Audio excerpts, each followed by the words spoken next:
Mari Bapak Ibu kita tundukkan kepala, kita berdoa kepada Tuhan. Bapa di sorga, kami bersyukur di hari yang kudus ini, yang Kau khususkan untuk kami datang beribadah. Kami semua bisa terhimpun untuk bersama-sama bersekutu, menyembah Tuhan, mengalami perjumpaan dengan Tuhan. Biarlah sungguh-sungguh di dalam ibadah ini kami merasakan hadirat-Mu, mengalami kuasa-Mu dan mengalami perjumpaan dengan pribadi-Mu ya Tuhan.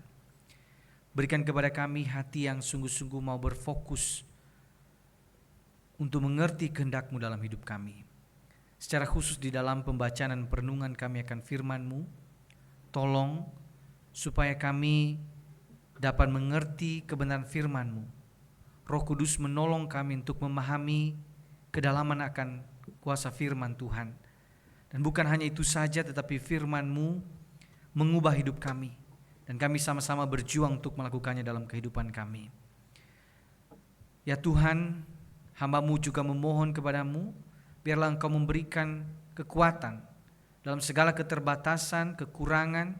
Engkau pakai apa yang sudah dipersiapkan agar dapat disampaikan dengan baik dan dimengerti oleh umat-Mu, dan terlebih kami bisa melakukannya dalam hidup kami.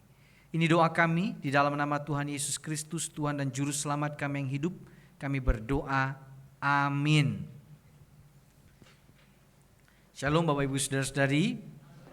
Bersyukur hari ini kita bersama-sama bisa beribadah semua karena anugerah Tuhan.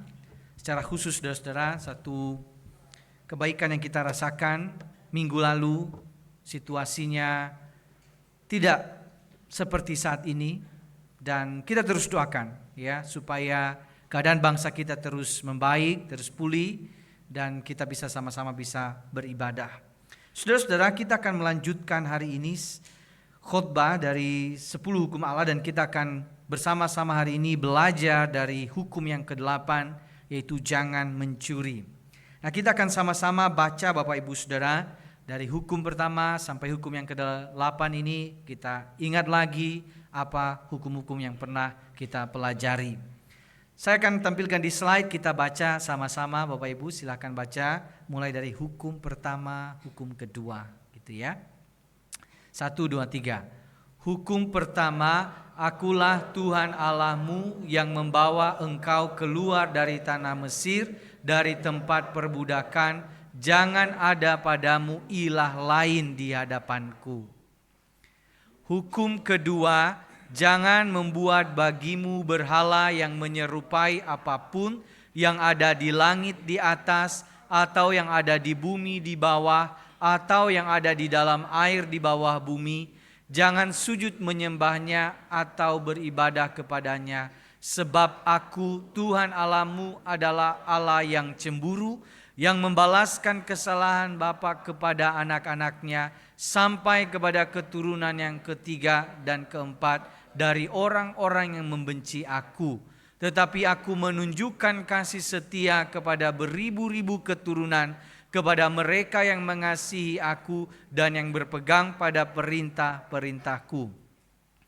Hukum ketiga, jangan menyebut nama Tuhan Allahmu untuk disalahgunakan, sebab Tuhan akan memandang bersalah orang yang menyalahgunakan namanya.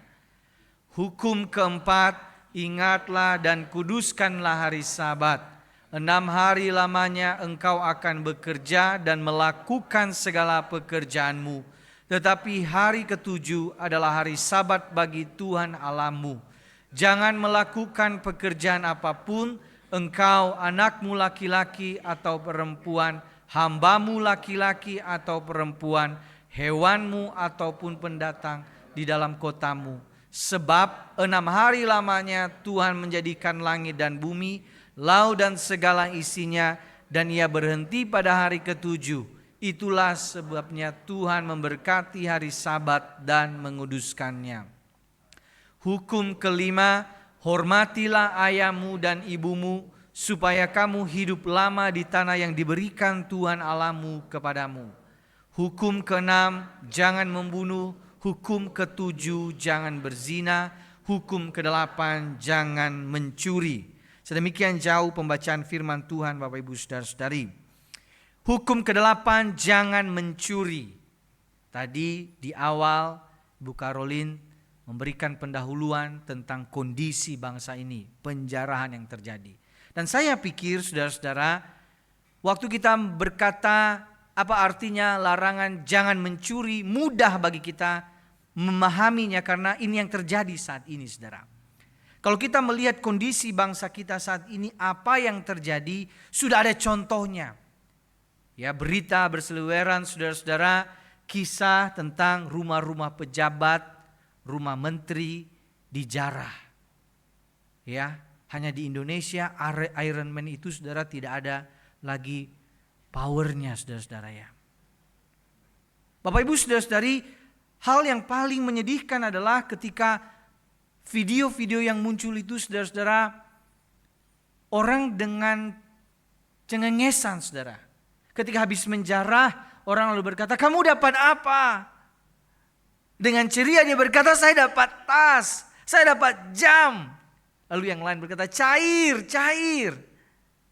Saudara, orang tidak merasa bahwa itu adalah sesuatu yang salah. Itu bukan milikmu. Ngapain kamu ambil dan ngapain kamu senang mengambil sesuatu yang bukan hakmu.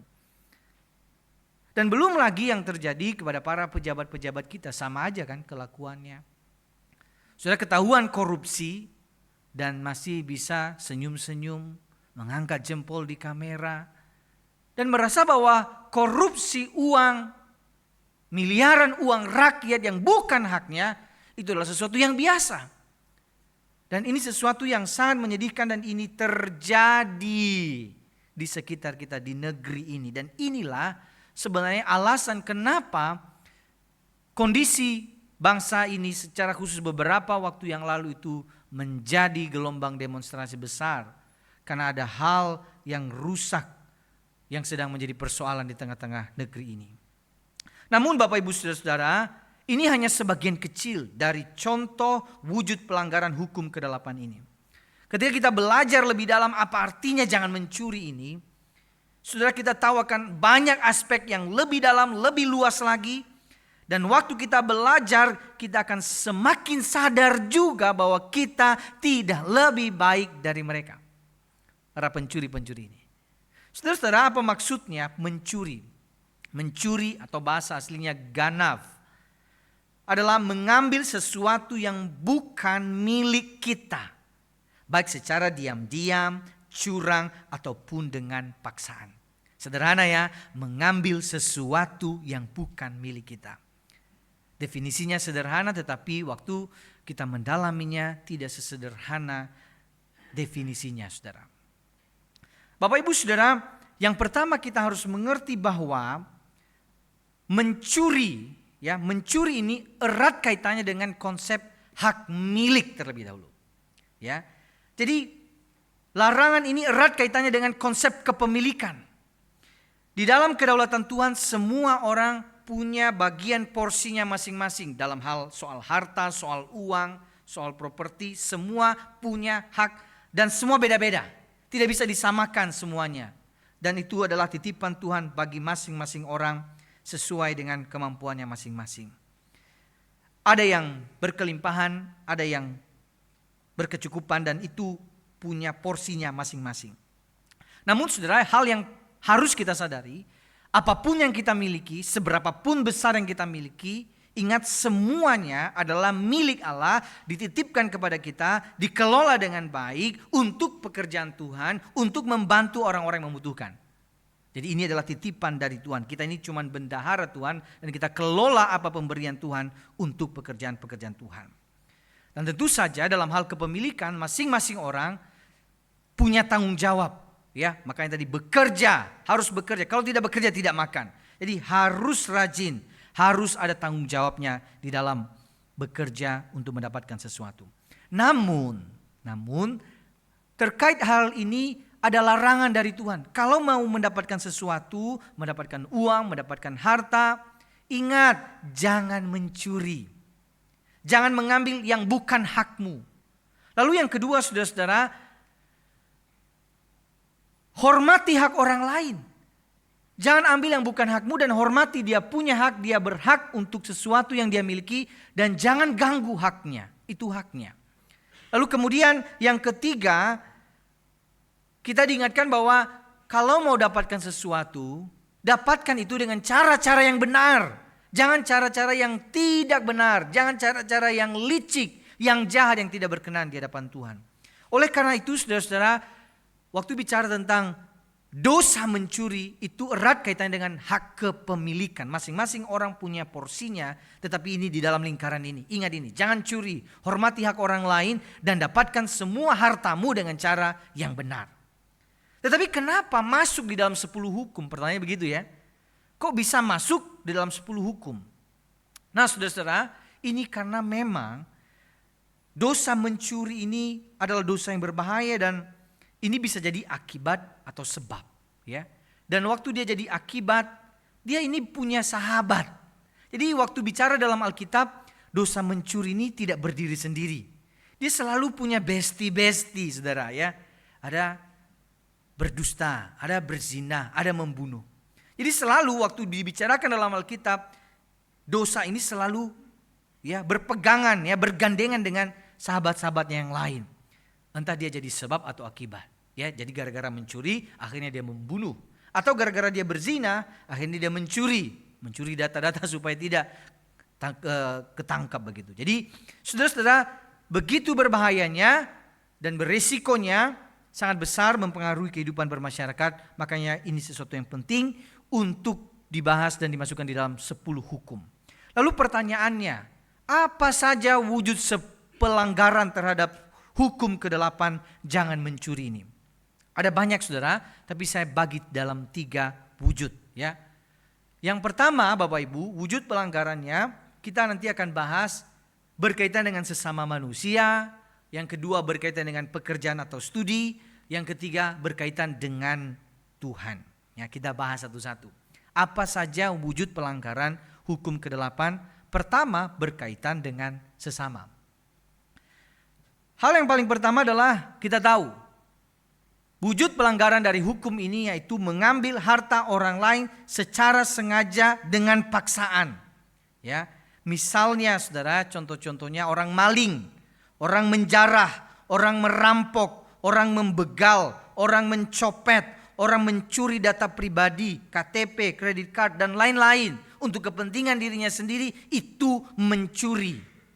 Mengambil yang bukan milik kita dengan paksaan. Yang kedua adalah ini, mengambil harta orang lain secara sengaja tanpa paksaan. Apa maksudnya? Contohnya saudara, tidak mengembalikan harta milik orang lain yang ditemukan tanpa sengaja. Bapak Ibu pernah ketemu di jalan, pernah ketemu dompet orang enggak? Pernah ketemu uang? Kalau hitungan 2.000 kita tutup mata ya 2.000. Tapi kalau yang merah-merah jumlahnya banyak, berkat Tuhan ini ya. Saudara-saudara, waktu kita menemukan barang orang lain, ingat menemukan harta orang lain bukan berkat Tuhan.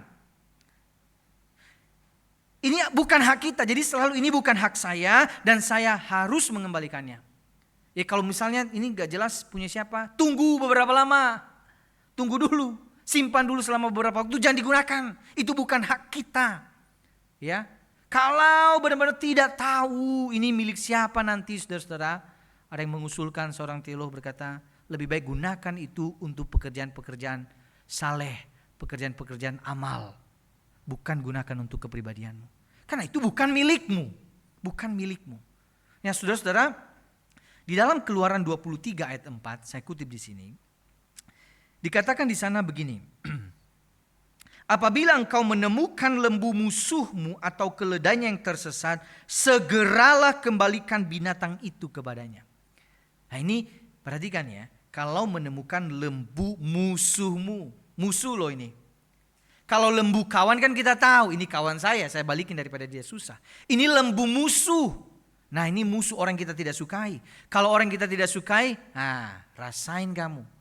Kalau boleh saya sembunyikan, saya potong lembu ini buat saya makan. Supaya kamu susah. Tapi di sini enggak. Kalaupun itu musuhmu, balikan, itu bukan hakmu. Jadi memang Tuhan itu ingin menegaskan semua orang punya hak privasi masing-masing dan jangan mengambil yang bukan hak milikmu. Ya, jangan mengambil yang bukan hak milikmu. Saudara-saudara, kita lanjutkan wujud pelanggaran berkaitan dengan sesama. Yang ketiga adalah ini, dalam hal utang piutang, saudara-saudara. Apa maksudnya? Contohnya, saya kasih dua ya.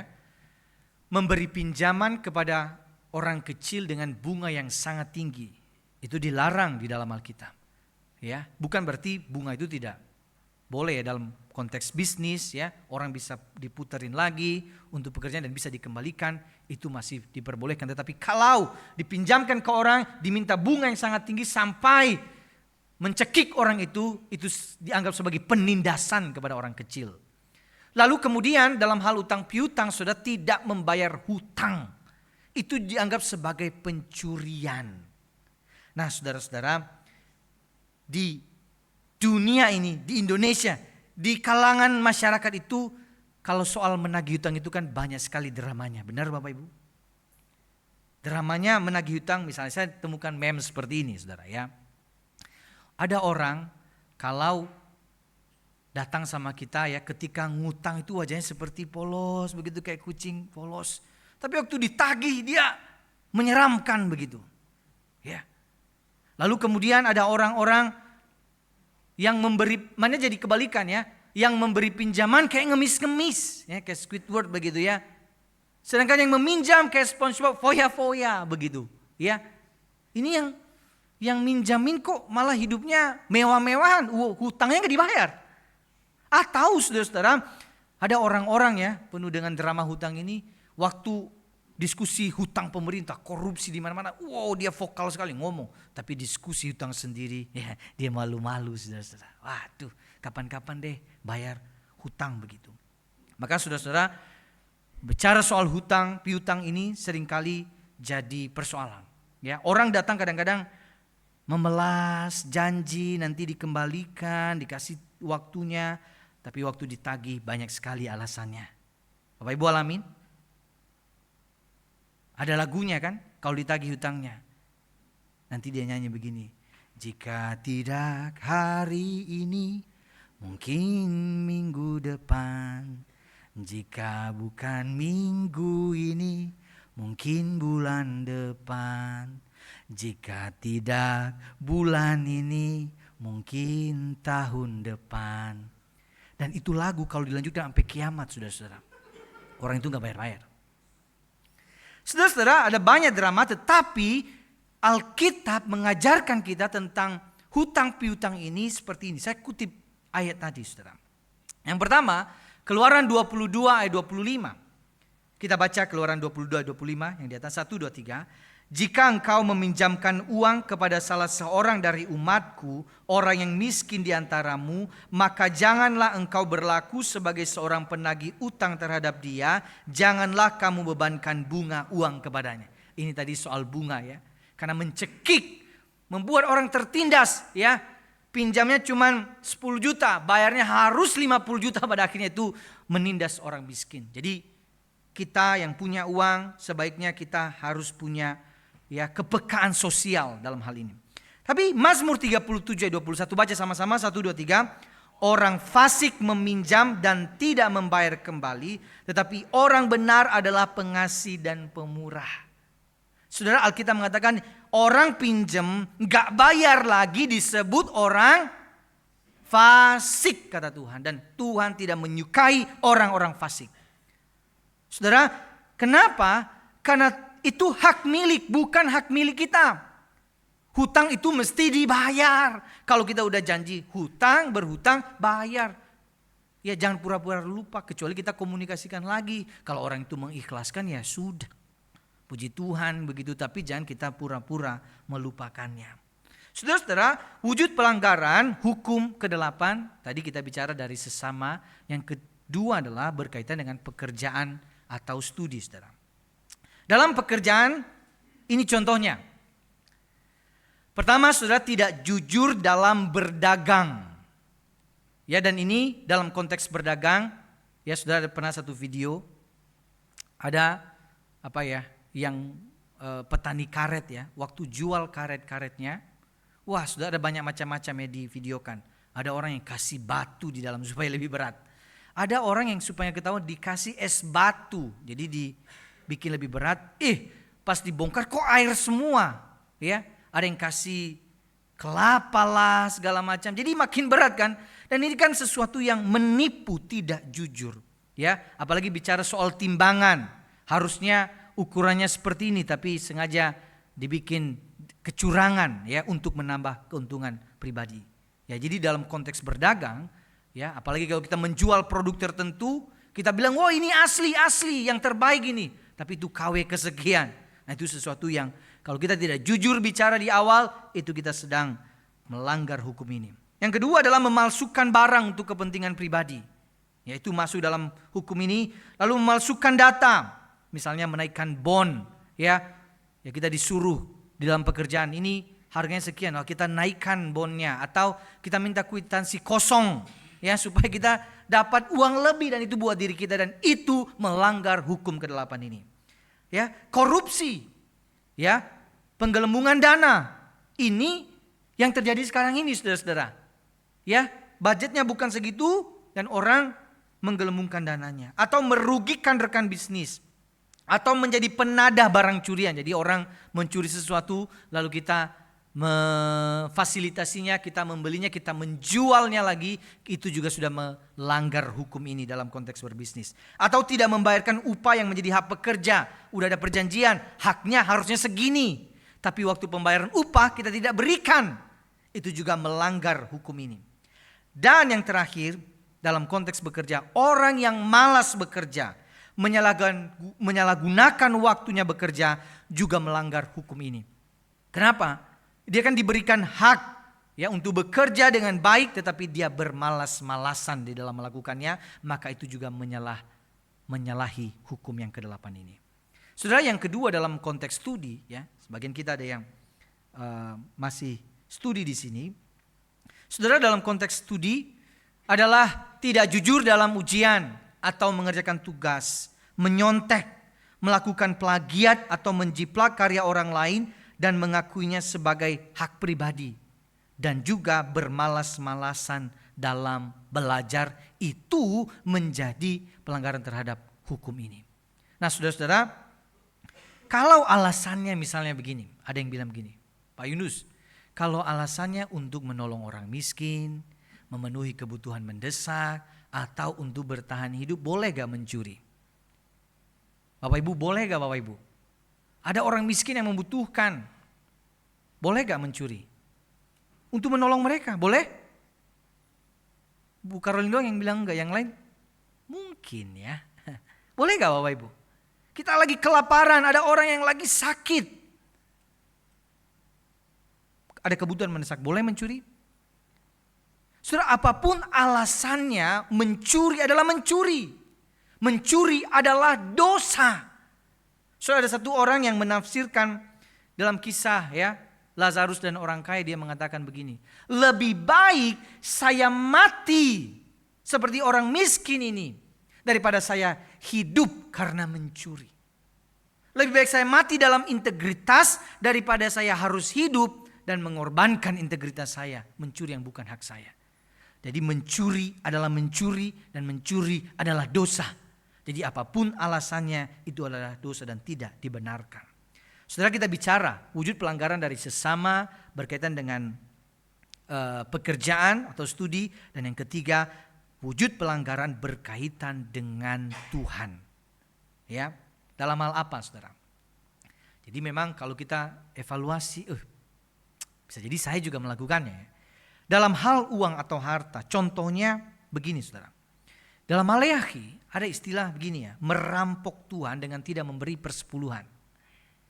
Itu kalau kita baca, kok bisa disebut tidak memberi persepuluhan sebagai merampok ya, merampok Tuhan. Karena memang saudara-saudara, persepuluhan itu adalah haknya Tuhan dan Tuhan sudah menetapkan itu. Kita ini jangan mengambil yang bukan hak kita. Kenapa? Karena itu untuk dimensi spiritual dan dimensi sosial, bukan? Jadi pada zaman itu sesuatu yang penting ya untuk diberikan kepada ya orang-orang yang suku Lewi dan juga untuk janda-janda, kaum miskin, untuk menolong mereka. Jadi itu hak yang Tuhan berikan kepada mereka dan itu milik Tuhan. Sehingga ya itu katanya memang agak merampok Tuhan. Nah, saudara-saudara, saya percaya kita tidak terikat dengan soal angka, tetapi kita terikat dengan esensinya. Apa yang menjadi hak Tuhan, kita harus berikan kepada Tuhan. Ya, itu hal yang sangat perlu kita pikirkan, saudara. Disiplin memberi persepuluhan adalah disiplin rohani yang baik. Supaya saya tidak terikat dengan yang namanya uang. Karena uang itu sangat mengikat, sangat mengikat. Jadi gimana caranya supaya saya belajar puas, belajar bersyukur, belajar bersama sama Tuhan? Bisa enggak kita memberikan kepada Tuhan, memberi persembahan kepada Tuhan? Saudara, yang kedua contohnya adalah lebih mengandalkan harta daripada Tuhan. Lebih mengandalkan harta daripada Tuhan. Ingat, harta uang itu begitu menarik, mengikat kita. Sampai kita bisa lupa bahwa kita punya Tuhan. Kita lebih peduli kepada harta, kepada uang daripada Tuhan. Itu juga sudah melanggar hukum ini. Atau motivasi yang keliru terhadap kekayaan, saudara-saudara. Jadi kalau beberapa teks ini misalnya, orang beribadah, saya melayani, saya mengerjakan pekerjaan-pekerjaan yang tampaknya rohani. Supaya apa? Supaya saya diberkati oleh Tuhan, dapat uang banyak, dapat proyek banyak, dan saya bisa kaya raya. Itu motivasi yang keliru di hadapan Tuhan. Atau yang terakhir adalah hidup boros, berfoya-foya, tidak menghargai berkat Tuhan, memboroskan apa yang Tuhan berikan. Kita tidak mengelolanya dengan baik, itu pun termasuk dalam wujud pelanggaran terhadap hal ini. Karena kita tidak menghargai Tuhan yang memberikannya. Saudara-saudara, yang kedua adalah ini, dalam hal janji atau nazar. Kita ingat Bapak Ibu Saudara-saudara, kisah misalnya tentang Ananias dan Safira. Ya, mereka berjanji akan memberikan semuanya kan, persembahannya. Tetapi mereka tidak melakukannya dan itu tidak disukai oleh Tuhan. Atau di pengkhotbah dikatakan orang yang tidak menepati nazar kepada Tuhan dianggap bodoh.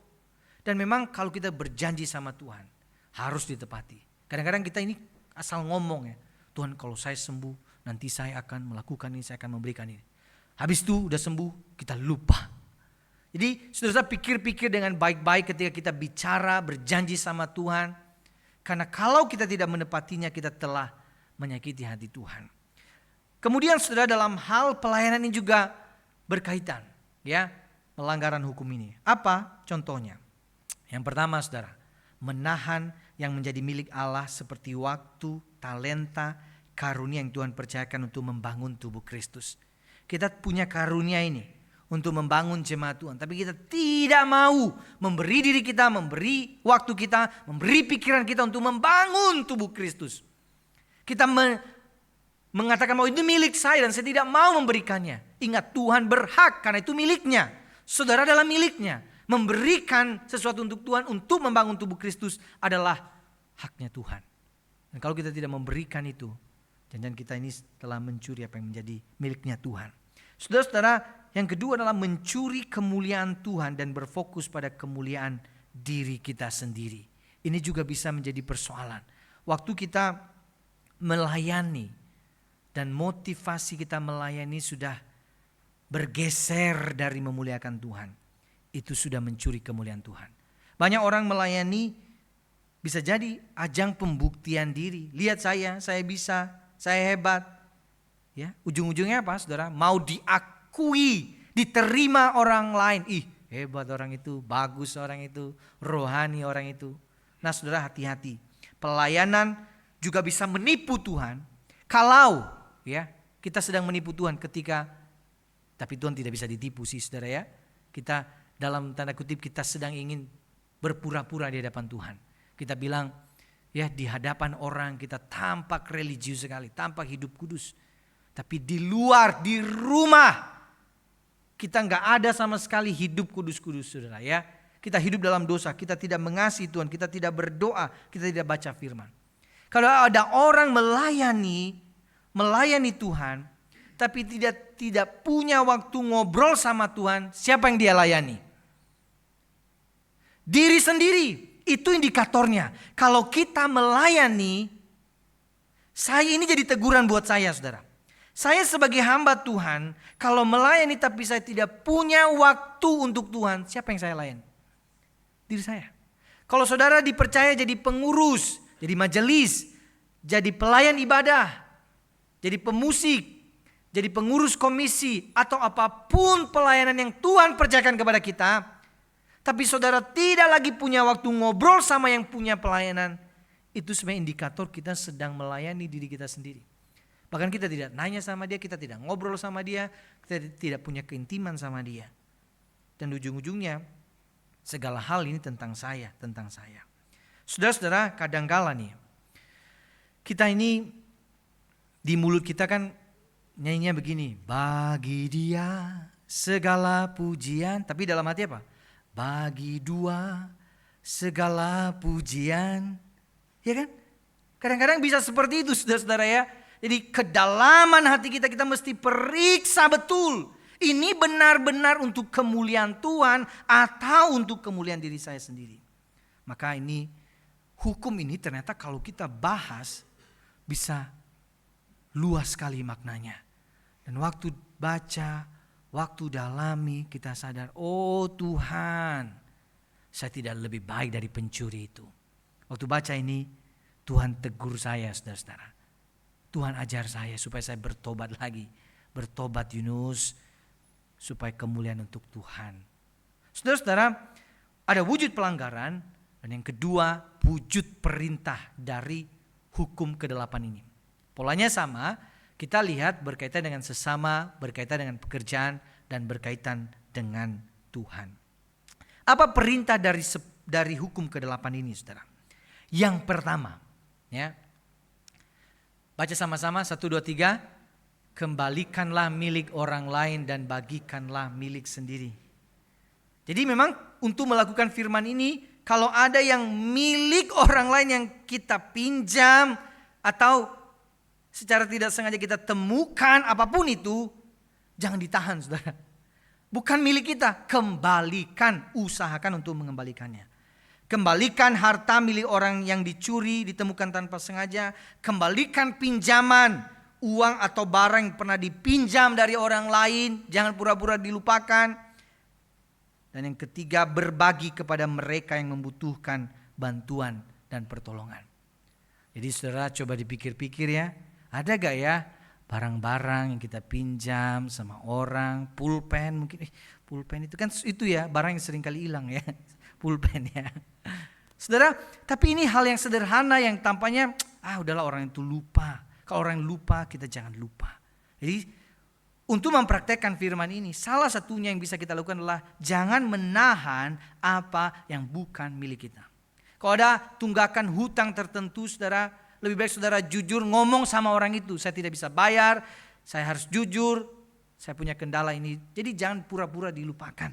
Itu tanggung jawab kita. Kembalikan yang bukan milik kita. Dan yang kedua, bagi kepada mereka yang membutuhkan dan pertolongan. Ya, membutuhkan bantuan dan pertolongan. Ini juga jadi ada sensitivitas sosial di dalam diri kita. Kita punya banyak, Tuhan percayakan banyak dalam diri kita. Itu bukan berarti kita menggunakannya untuk kepentingan diri kita sendiri. Ada hak orang lain di dalam uang kita, di dalam harta kita, dan kita mesti ada sensitivitas sosial. Saya harus menyalurkan berkat ini kepada orang-orang yang membutuhkan. Mesti ada kepekaan. Jangan hanya mementingkan diri kita sendiri. Saudara-saudara, wujud hukum perintah dari hukum ini dalam konteks bekerja dan belajar. Baca sama-sama 1, 2, 3. Bekerjalah dan belajarlah dengan penuh integritas. Ini dia. Waktu kita mempraktikkan firman ini, belajar dengan jujur dan berintegritas, belajar dengan rajin, bekerja dengan rajin, dan ini kembangkan diri dengan menikmati proses, bukan dengan jalan-jalan pintas. Kita yang bekerja pengen ngembangin usaha, nikmati prosesnya. Kita tidak perlu menjatuhkan orang lain supaya kita lebih baik dari yang lain. Atau ketika kita ingin belajar, ya, punya pemahaman yang baik, kita tidak perlu jalan pintas untuk melakukannya. Kita plagiarisme, ya, kita menyontek, ya, dan kita melakukannya dengan semena-mena dan itu tidak diperkenan oleh Tuhan. Yang ketiga, saudara-saudara, baca sama-sama 1, 2, 3. Berikanlah kepada Tuhan apa yang menjadi haknya. Kita renungkan ini baik-baik, saudara-saudara. Ada satu pertanyaan reflektif saya ingin ajukan kepada kita. Sudahkah kita menggunakan uang kita, harta kita, waktu kita, dan segala karunia yang Dia percayakan kepada kita untuk memuliakan namanya? Dan ini momen bagi kita evaluasi diri, periksa hati kita. Apakah selama ini kita lebih mengandalkan Tuhan atau harta kita? Periksa hati kita, apakah selama ini kita belajar puas, belajar cukup dengan apa yang Tuhan berikan? Atau hati kita dipenuhi dengan rasa tidak puas, rasa bersungut-sungut dan melupakan berkat-berkat Tuhan dalam hidup kita. Ketika kita melayani Tuhan, apakah kemuliaan itu untuk Tuhan atau untuk diri kita sendiri? Waktu kita dipercayakan di dalam pelayanan, apakah saudara masih ada waktu berdoa secara pribadi di hadapan Tuhan, membaca dan merenungkan firman-Nya? Saudara, kalau tidak ada itu, begitu mudahnya kita mencuri kemuliaan Tuhan. Saudara-saudara, biarlah frasa yang berulang-ulang kita dengar, kita ucapkan, segala kemuliaan bagi Tuhan. Bukan cuman jargon, bukan cuman basa-basi, bukan cuman omong doang, saudara-saudara. Tapi biarlah itu lahir dari hati kita. Kita bilang, Tuhan, aku memuliakan-Mu, aku mengandalkan-Mu dalam hidupku, dan aku menyerahkan hidupku kepadamu sepenuhnya. Dan itu wujud kita memuliakan Tuhan. Saudara-saudara, kiranya Tuhan menolong kita untuk mempraktekkan firman-Nya. Ingat, jangan mencuri yang bukan menjadi hak kita. Kembalikan kepada Tuhan apa yang menjadi haknya, berikan kepada sesama apa yang menjadi hak mereka. Mari kita tundukkan kepala, kita berdoa kepada Tuhan.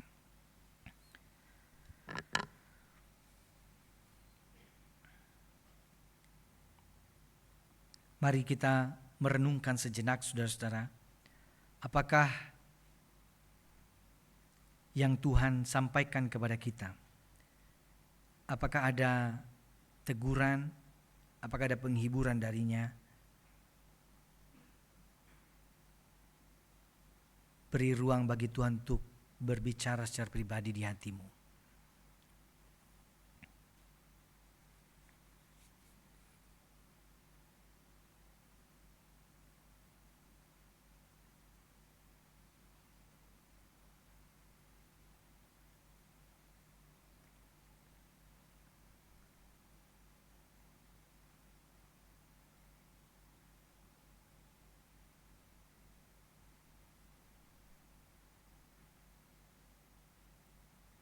Bapa di sorga, terima kasih hari ini kami bersama-sama bisa mendengarkan kebenaran firman-Mu. Tolong kami untuk melakukannya dalam kehidupan kami. Ampuni kami yang berdosa ini, yang sering kali gagal melakukan firman-Mu. Ketika kami melihat mendalami kebenaran firman-Mu, secara khusus hukum ke-8 ini, betapa kami sadar kami tidak lebih baik daripada pencuri-pencuri di luar sana.